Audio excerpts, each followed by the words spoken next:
you didn't see this, but we were walking through your rick houses out there. I saw some dripping, and I waited till you and Jim walked away, and I went over there and stuck my tongue on it. Tasted pretty good. Yeah, it's okay. I've drilled a barrel once or twice when no one's looking to. So.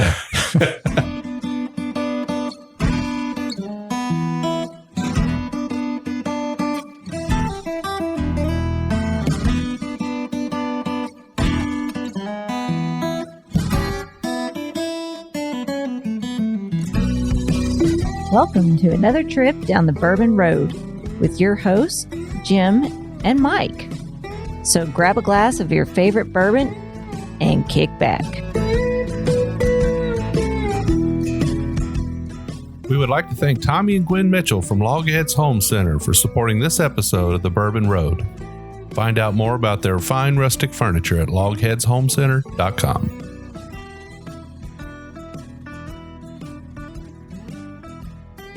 Hello, everyone. I'm Jim Shannon. I'm Mike Hyatt. And this is the Bourbon Road. And Mike, I'm excited. Where are we today? Well, we drove about 90 miles from home up to Florence, y'all. We're at Boone County Distillery. And I've been here a few times, but it's always good to come back. Absolutely. Yeah, beautiful country up here, northern Kentucky, kind of a part of Cincinnati. You get that Cincinnati feel up here. They kind of eat their chili funny up here on spaghetti noodles. It's a little weird for me, and they eat this stuff called geta. I don't get it. It's poor man sausage. Why have the fake sausage if you can get the real sausage, right? Yeah. Mike, I grew up in Cincinnati, so be careful. So who do we have with us today? So we got Josh Quinn with us, so one of the owners, founders, co-founders. Hey, Josh, thanks for being with us today, and also thanks for being a law enforcement officer. We know that's a tough job to do. Yeah, thanks for having me on the show. It's great, great for you guys to come on up and visit us. Well, we're going to get into all details Boone County, but before we do that, we like to get straight to the whiskey. It's a whiskey show, right? Let's do it. So what do you have for us in our first glass today? First glass today, we have our flagship bourbon. This is the what has come after the 1833 product that we apparently became somewhat famous for, from what I'm told. We did a label change about a year ago as we ran out of the 1833, the 12-year-old product, and we have a new small batch bourbon. It's really a blend of mostly 5-year-old bourbon with some of the 12 to 14-year-old that's in it also to bump up the flavor profile. So that's what we're going to be having today is the Boone County small batch bourbon. And the proof is? The proof on this one is 90.8. 90.8. All right, let's check it out, guys. I'm getting that apricot inside there, right? Yeah. Some lighter fruit in there. It's sweet with a little bit of spice on it on the nose. I definitely pick up, what's the rye content on this? 21%. 21%. Okay. So what we have also to come back to that, it is a 21% rye whiskey, and it is a Lawrenceburg, Indiana MGP product. We're always transparent about that. Now, you guys have been celebrated about that, about being transparent and putting where you're getting your juice. You're a young distillery, started in 2015, but you put that on your bottle, and that's something to be proud of, right? That you're honest, good folk up here. 100%. Well, Lawrenceburg, Indiana, as the crow flies, is only about 8 miles away from here. So I would say that we're probably their closest customer. Yeah. And we can drive over and we can taste not every single barrel, but every single batch that we purchase from them. And we do that. So there's not one batch of whiskey or one lot of whiskey that goes in here that my business partner and I have not personally sampled. You take the ferry over? Is that how you get there? You take the old Anderson ferry right there? We could take the Anderson ferry over there, but we don't. We just drive. Mike, it's got a nice oak caramel palate to it. It's a little dry. I'm actually getting... you ever drank a Dr. Pepper and poured peanuts inside of it? Never did that. Never did. It might be a Southern thing, or I know it's not an age thing because, you're older than me, but that's what I used to do as a kid and I get that peanut taste with the sweetness of the Dr. Pepper on it. Just that roasted peanuts in there. That's a good Eastern Kentucky thing. I've got a buddy who's he's a law enforcement officer, but his dad's a preacher, and that's how he drinks his Dr. Pepper, was with peanuts in it. Yeah. A lot of people don't hear that anymore. I said something to some guys I work with, really young guys, about that, and they were like, "You're crazy." and I get a little bit of saltiness. Maybe that's that salted caramel you're getting that's coming through, but that's what I'm getting out of this. I mean, it does have a nutty flavor to it, and it's got a little bit of raisin in there too. So that must be coming in from the older stuff you have in there. So you said that there's some 12-year-old in here as well. 12 to 14-year-old. So the tank that we have that we blend this with, it does have remnants of 12, 13, and 14. Okay. So the history of Boone County started in 1833. Yeah, that's correct. Now, was that a family recipe that you guys found, or was there actual distillery here? What was the deal with that? Yeah, sure. So 1833, Boone County, Kentucky is, of course, so your listeners know the geographic location in Kentucky. We're the northern tip of Kentucky. We are right across from Cincinnati, Ohio, and Lawrenceburg, Indiana. So where Ohio, Indiana, and Kentucky meet, that's Boone County. The old distillery was on the banks of the Ohio River, directly across from Lawrenceburg, Indiana. So that Lawrenceburg, Indiana area, Boone County, is a rich, rich whiskey history. Of course, we had the old Seagram's distillery, which I think was dated 1857, if I'm not mistaken. So the Boone County distillery started in 1833 in what's called Petersburg, Kentucky. Now, there's a prehistory that goes with all of that.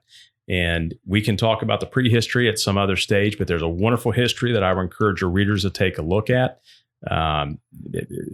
Lots of great things. It was a wilderness. It was the American frontier. But in 1833, you had a man by the name of William Snyder and his family moved to Boone County. Now, they came from Virginia.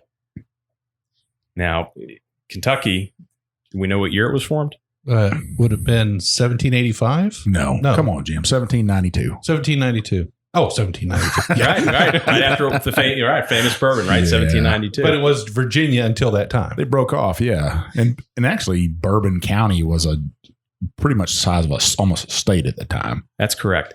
So the folks come out here and they're from Virginia, and this is basically it's the Western frontier. It's Western Virginia to them, right? That's still their generation. So they move out here and they buy a flour and a grist mill in 1833. Well, after about 3 years, they decide that selling ground up corn, flour, they're making flour out of it. They're making 25 cents a bushel. It's not too much. They figure 3 years later, maybe we can distill that grain and we can turn it into whiskey. Now, a mule could carry 400 pounds of whatever commodity that it was. So if you've got, I don't know, let's just call it 25 cents a pound.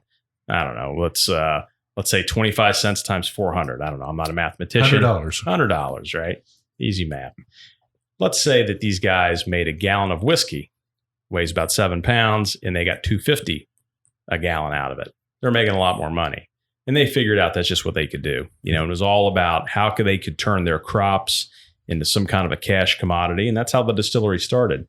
Now, the distillery, like any good story, any good movie, any good book, it has a cast of characters, it has a plot, it has a narrator, all these great things. So in Boone County, Kentucky, we had a guy by the name of Lewis Loader who kept a diary from I might fumble my dates here for a moment, but 1857 to 1904, if I'm not mistaken. And his diaries are kept in 7 leather-bound volumes in the Petersburg Library that are available for viewing today, and they are available on the internet for free. The Boone County Public Library, the Lewis Loader Diaries, you can go peruse those. And he was like the Twitter of his time.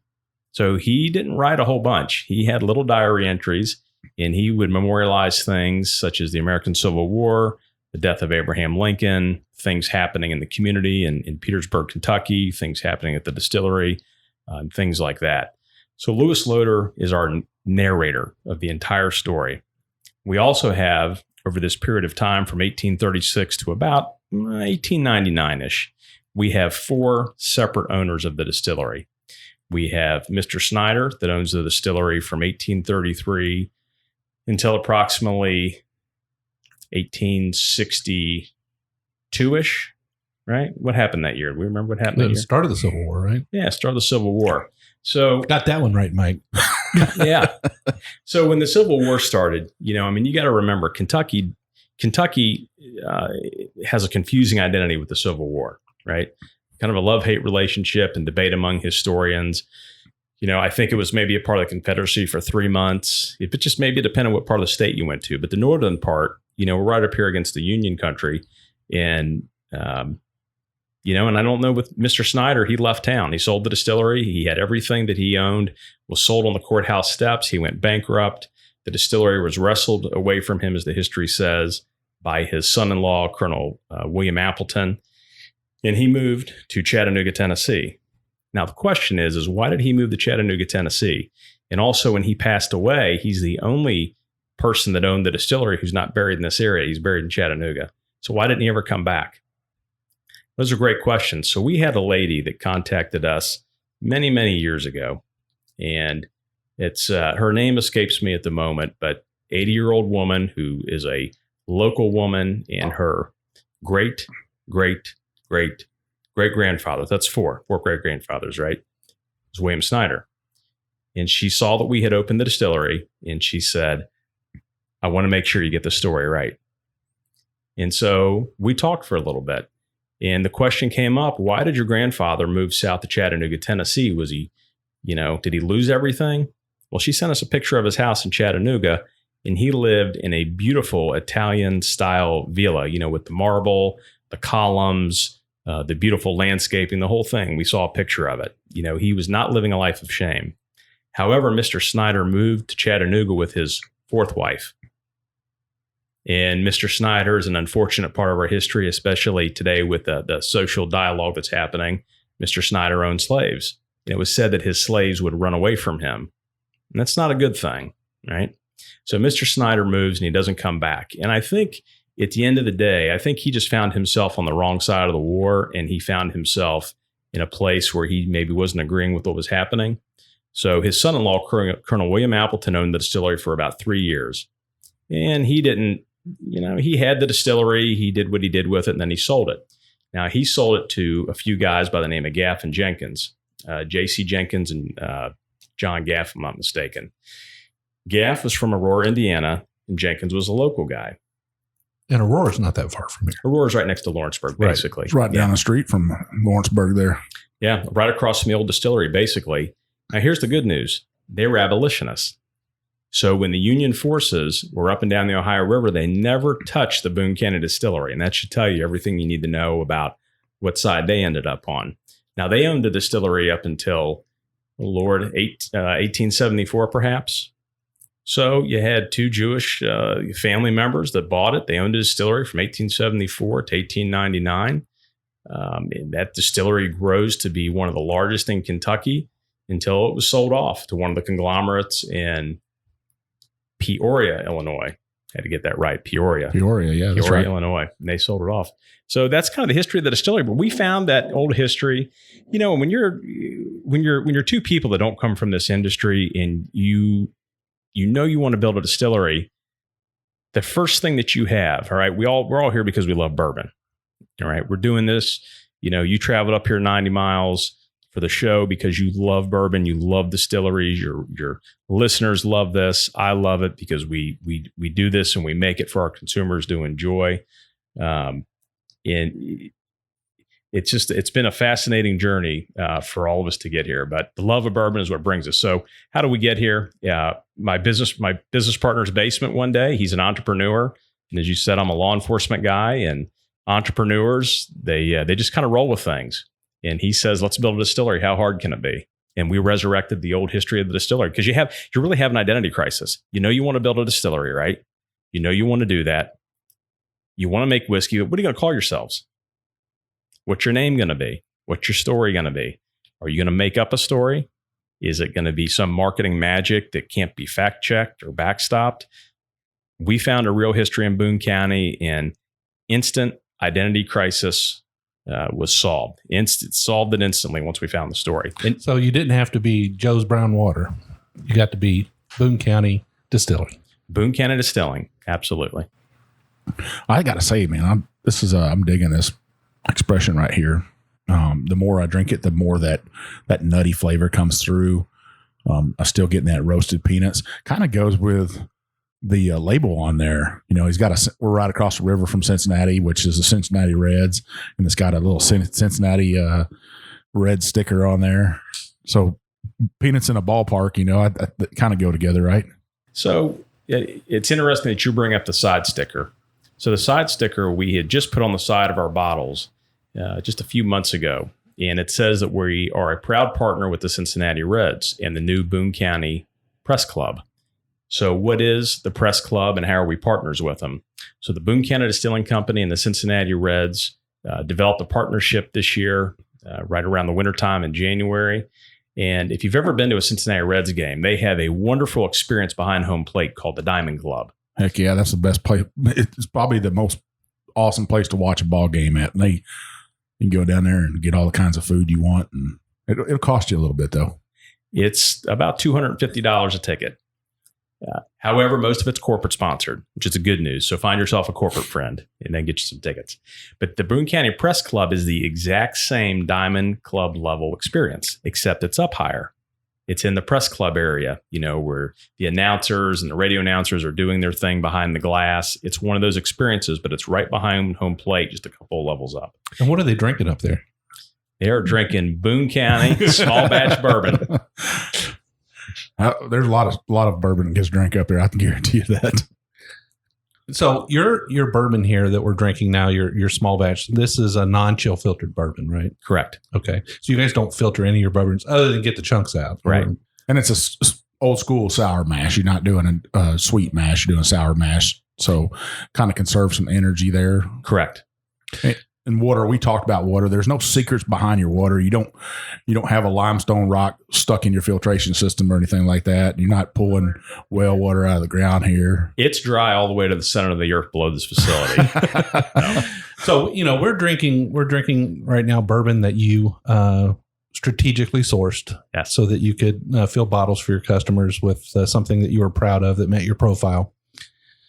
Something that you immediately started making yourself at the same time. You started with a 500-gallon pot still and a Mentor. Absolutely. So whenever you build a distillery or you want to get into this business, you find barrels of whiskey. And look, if you have enough money, really anybody can find barrels of whiskey and you can find someone to bottle it and sell it. If you want to make whiskey, that's something completely different. And I'm sure that your listeners over time have probably heard a lot of these stories that maybe where they started by themselves. And we didn't find an old recipe to answer that question previously. We don't have an old recipe.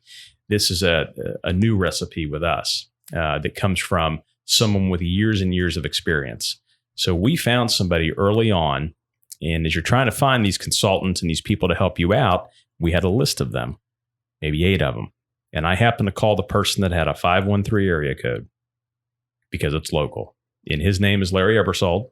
And Larry Ebersold, if your listeners are familiar, because I know you are, Larry Ebersold has worked for Seagram's for the better part of 40 years, 38 years before he retired.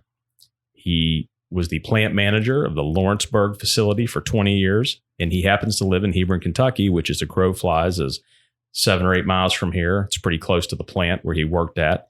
And Larry helped us develop our first. In fact, if your customers ever come take a tour here or the facility that you have seen, this exact layout was scratched out on graph paper with a pencil by Larry Ebersold. It never changed. Nothing changed. So we have followed Larry's advice from day one. And sometimes we get the question, how do you know you're going to make good whiskey? How do you know it's going to be good in 4, 5, 6 years, whenever it's ready? The answer is I don't. But as I said earlier, if you're cooking, I'm sure that your listeners are familiar with Emeril Lagasse, the famous cook. And if Emeril Lagasse teaches you how to cook, he's bona fide. It's going to be good food. Right. Larry Ebersold came in and he taught us how to make whiskey. And he's taught all of our distillers who have had no experience from day one, because Larry said you don't want to have to untrain bad habits, or these training scars, as they call them. You don't want to have to get rid of them. Larry's taught each and every one of them. Now, Larry's a giant in the industry. I would say a large number of our listeners probably do know who he is. But Larry had actually made the bourbon that you first released as your 1833 at many years ago. And then he came here to teach you how to recreate that recipe. Yes. So that bourbon was made in 2005 and 6 at the old Seagram's facility. It wasn't MGP at that stage. It was Seagram's. When Larry came, he asked us, he said, guys, you've got the equipment. It's kind of like having a kitchen with all the right pots and pans and ingredients. He said, you've got all the right equipment. What do you want to make? What's your recipe going to be? Well, we already were selling a 21% rye bourbon, and we said, let's start with that. So that's what we did, a 21% rye bourbon. Now, when you get into this business, you don't want a lot of flavor drift down the road with your own product. The last thing I want is for our customers to get confused or lose any sort of confidence in what Boone County has done. We've done everything very slowly and methodically, and there's going to be flavor drift of some sort because we're using a pot still. They were using a column still. We're a smaller operation. They're much larger, a couple of factors. However, at the end of the day, the recipe is the exact same. Right. And the geographical location is very similar. Yeah, great point. Yeah. So the terroir, as they say, is spot on. So I'd say, Jim, we're right up against our break. This expression right here is probably right up your alley. It's got that spice on the back end. Spice actually, when it hits your mouth, is like a burst of flavors and stuff. What's your thoughts on it? Yeah, absolutely. So this is a solid bourbon. It definitely has some notes of some older stock in it. There's no youth to it. Very little. You get a little bit of a hay note in there, but I think that nuttiness is attributed to that a little bit. I think it's got that nice caramel sweetness. It's got that rye spice. It's a solid sipper. It's like one of those peanuts you find in the bottom of the Cracker Jack. You know, it falls off and it's down there in the bottom of the bag, and you're so excited to find it, and you taste that thing. It tastes so good. Well, you got a way of saying things, Mike. Well, let's take our break here, and when we come back, you've got something else for us to try. Absolutely. All right.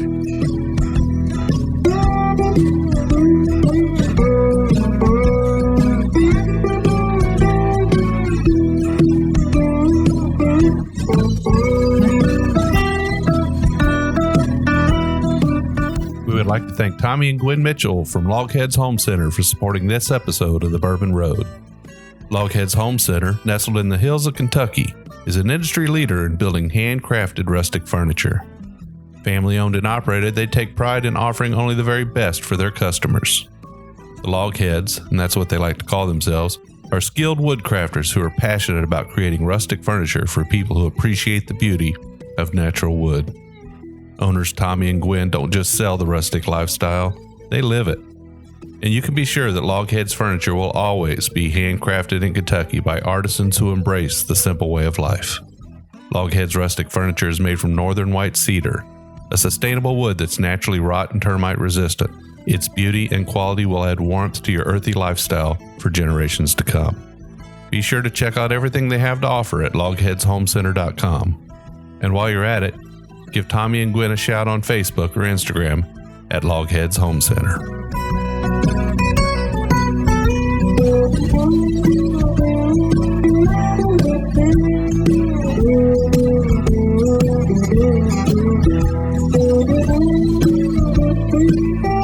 Hey, so it's Big Chief here with Jim and Josh. We're still up here at Boone County. And Josh, you got a second expression for us. What do you got? I have something very special for you guys, and I'm so glad that you made the drive all the way up here, that we pulled out the wheated single barrel bourbon. So what this is, it is a 45% wheated bourbon, the highest wheat content in a bourbon on the market. Can't get any higher than 45%. And Mike, what's Big Chief got to say about that? Man, you don't know that I'm the self-proclaimed wheated king of Kentucky. So I guess, but it's really from Indiana. That's true. But my goal is to drink every bit of wheated whiskey, wheated bourbon I can get my hands on. And I love wheated whiskey. It is right up my alley. I'm excited. I actually have a bottle of this at my house. This expression is a roughly, it says 6 years on the bottle, but it's really 6.5 years. And some of the barrels that we're dumping now are a little closer to 6 years and 9 months and such. So 6 years can mean anything from 6 years and a day to 6 years and 11 months. All right. Yep. And the proof on this bottle? This one you're going to need to put your pajamas on for. This is of course, single barrel selection and is barrel strength at 120.7. Yeehaw. Yeah, that's a cowboy bourbon right there. Distilled in the spring of 2013. All right. Well, let's check it out, Mike. I'm already sipping on it. You know, all of our listeners out there, they know Big Chief's over here just sucking it down.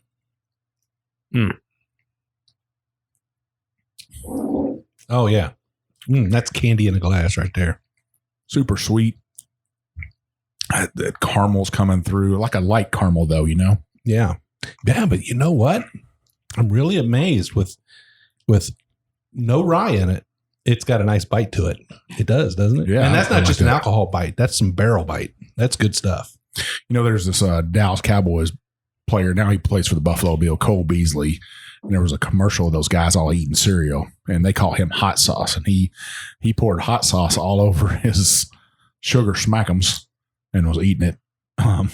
So that would be that, to me, that's that sweet spice, almost like a pepper jelly, like a jalapeno pepper jelly. Yes. Got that spice to it. It's still great and tasty, but that spice that you crave sometimes. Wow, that's really well balanced. It presents itself over the entire palate at once. So it's not like traveling back your tongue. It's like all there, all at once. And Mike, I'm getting a little bit of mint to it.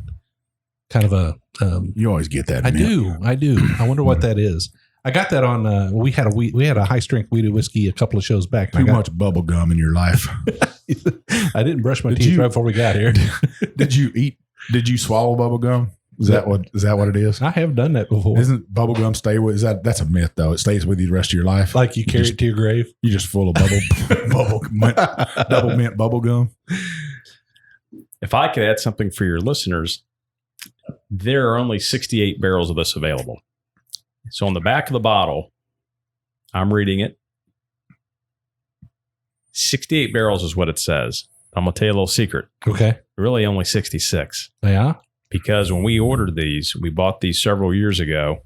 2 of the barrels were completely empty. Yeah. Completely empty. So 66. It says 68. That is what we bought, but 2 of them were empty. So there's not a lot of this juice to go around, and it is super rare, super delicious. I think it's, as we've said here, I think it meets or hopefully surpasses all of your expectations. So you're talking about you only have 66 barrels of that. So we toured your facility. We went out to you only got one rick house here. But you are aging bourbon out there yourselves. Yes. You got plenty of it. Ready to roll in about a year. You've waited like a kid in a candy store, just jumping around, right? Absolutely. So when are we going to see something out of here? That's the $1 million question. We get asked that an awful lot. And the answer to that is when it's ready. Sure. You know, I can't tell you how many years it's going to sit. I can tell you when we started this business that, just as similar as you and your listeners, my business partner, myself, we have a love of whiskey and good whiskey. You know, good whiskey is good whiskey, regardless of where it comes from. The whiskey that we're making, I will tell you that after aging 4 years, it's tasty. It's on the right path. We're excited about it. But I think we're going to wait a little while longer because the problem is if you release your whiskey at 4 years old and people love it, you're never going to have anything other than 4-year-old whiskey to sell them. So you really want to try to shoot for maybe 5.5 or 6 years old. And also to let you in on another little secret. So Larry Eversold said that at Seagram's, they always aimed for 5.5 years. That was the magic number around here. Same recipe, same types of barrels, same environment. You didn't see this, but we were walking through your rick houses out there. I saw some dripping, and I waited till you and Jim walked away, and I went over there and stuck my tongue on it. Tasted pretty good. Yeah, it's okay. I've drilled a barrel once or twice when no one's looking to. So. Well, this is really good. So I tell you, if you go out there and you taste one of those barrels and it tastes anything like what we've got in our glass right now, it's time to release it because this is some good stuff. Thank you. Most definitely. What's the story on the 8 on there? The 8. So the 8, if you're looking at our label, on any bottle, you'll see Boone County spelled out. The first O in Boone and the first O in County. They're connected on the label, and it forms an 8. That 8 represents a great history with the Boone County Distillery. So one of the first pictures we ever discovered of the old distillery, up above the warehouse, there's a bunch of workers. They must have been distillers or barrelers or whatever they were. But it said registered distillery number 8. So that's the first picture we ever saw. That's where number 8 pops up. As we investigate further and we find some old maps of the old distillery, because we want to see what the footprint was in the old town. We want to visit it and look at it for ourselves to see what's still there. Taxing district number 8 in Kentucky. So there were a variety of taxing districts. Now, I'm probably not as brushed up on my history as I need to be with that. However, taxing district number 8. There's also a Kentucky Route 8, Northern Kentucky. So great history with number 8. We decided to stick with it. It's a lucky number 2. I think that's great label, great marketing. It's beautiful. The bottle, as Jim is, it's one of a kind. It kind of sticks out of the stuff. You guys got that raised lettering on there. It says BC for Boone County. Beautiful bottle, easy to handle. Probably fits in a whiskey well, real easy. Absolutely. So how many states are you in now? Roughly about 10. 10? Yeah. Can you rattle off a few for our listeners? I can try. Florida, Texas, Michigan, Indiana, Ohio, New York. I'm going to lose them out. I'm going to lose on them here. I'm going to start doubling up on them again. I'm going to stop pressing my luck there. Did you say Kentucky? He didn't say Kentucky. It's definitely in Kentucky. Kentucky, that's a cheater there then. I'm at 7 or 8 then. Yeah. Oh, well, that's pretty good. So you guys are on the craft distillery. Me and Jim are driving up I-75, I-71. It kind of joins together here right near Cincinnati. And gigantic brown sign out there. It says Boone County Distillery Craft Tours. Yes. So you guys are on a special, different craft distillery up here in the Cincinnati area. That's called the Beeline. Absolutely. That's. I'm glad you bring up the Beeline. The Beeline is a very special experience to Northern Kentucky.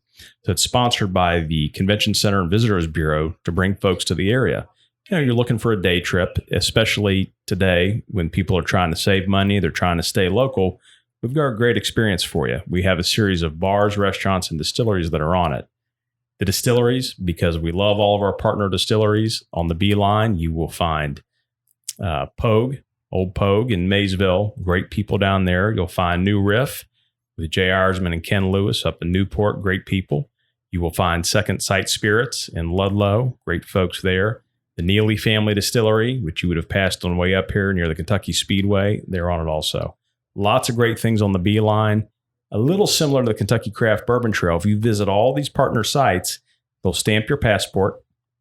Once you get everything stamped, you visited all the places, and then you'll send that in and get some swag, whatever that it may be. Yeah. So you guys, your tour, what's your tour consist of? Is there a discount for military or for police officers or firefighters? Now, at this time, we run discounts every now and again. We don't have any particular discounts. Unfortunately, I would love to see the law enforcement discount, but we just haven't done that yet. The tours are relatively inexpensive. We run those about $8 a piece. You know, we've tried to keep that pretty cost effective for folks. You do have to book it online. That was a software that came through the Kentucky Distillers Association. We use that mechanism.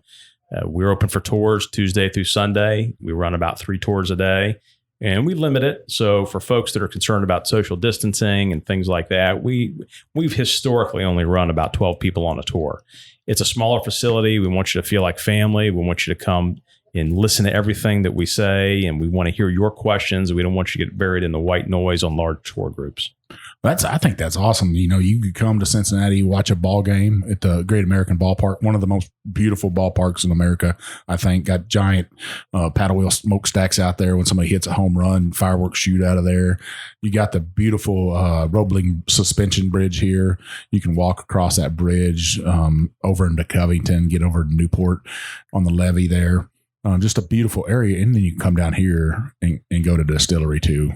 So if you are in Cincinnati, if you're in Louisville, Cincinnati, Lexington, wherever you're at, exit 178 off of Interstate I-75. That's where we're at. It's the Mount Zion Road exit number 178.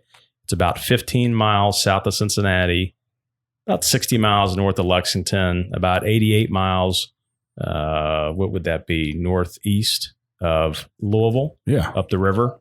And you'll find us. It's a wonderful place. It's a great place it's the edge of bourbon country. So you got one more thing for the wife or even for the husband that doesn't drink bourbon. You know, you got some stuff for us here. What do you got? We've got what's called Whitehall Tavern Bourbon Cream, and it is straight bourbon whiskey and liqueur. So basically bourbon and cream. And one great thing about this product, it's a delightful product. You've got some rich alabaster cream that we source from upstate New York. And a little tidbit, the way that they engineer the cream, it does not have to be refrigerated.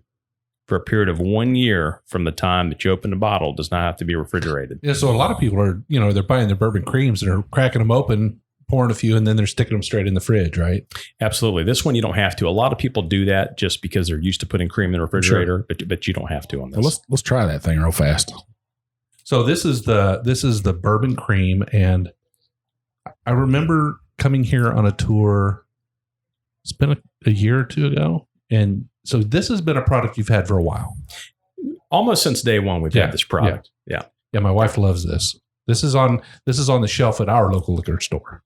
Oh, most definitely. So while we're trying this, what do you guys got coming up in the future as far as releases?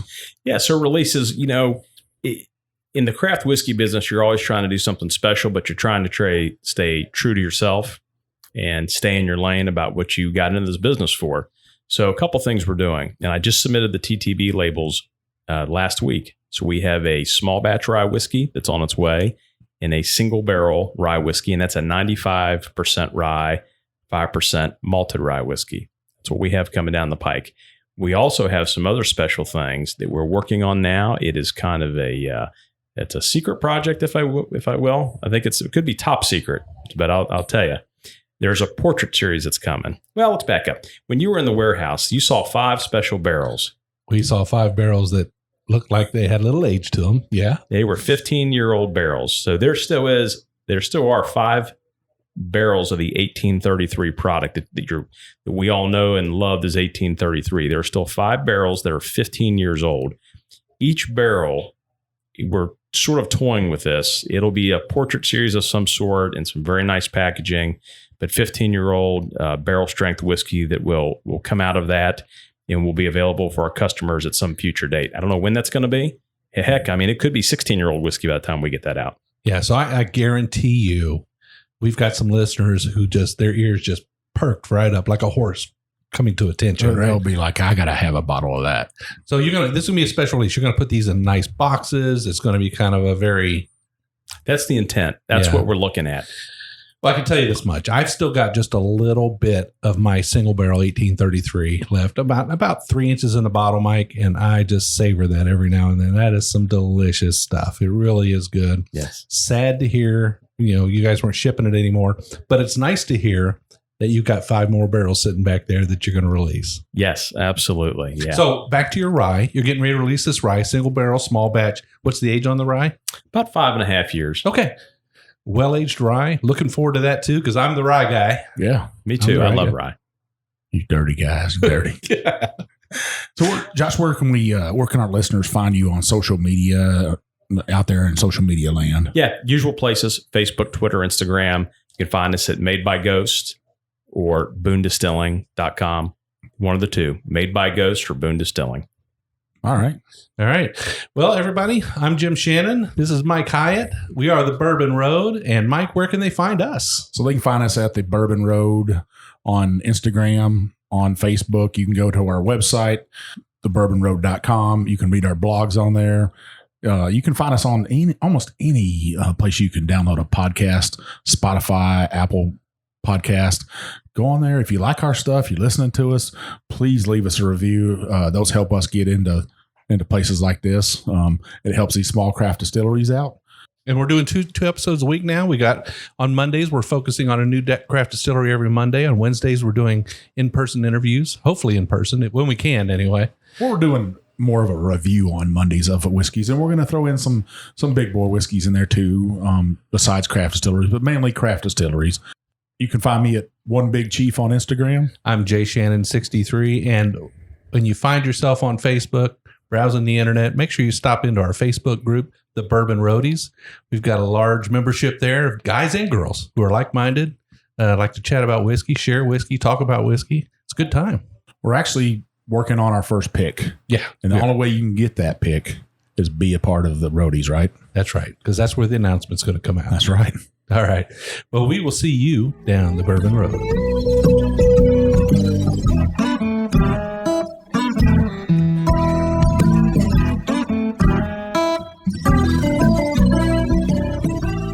We do appreciate all of our listeners, and we'd like to thank you for taking time out of your day to hang out with us here on the Bourbon Road. We hope you enjoyed today's show, and if so, we would appreciate if you'd subscribe and rate us a 5-star with a review on iTunes. Make sure you follow us on Facebook, Twitter, and Instagram at The Bourbon Road. That way you'll be kept in the loop on all the Bourbon Road happenings. You can also visit our website at thebourbonroad.com to read our blog, listen to the show, or reach out to us directly. We always welcome comments or suggestions, and if you have an idea for a particular guest or topic, be sure to let us know. And again, thanks for hanging out with us.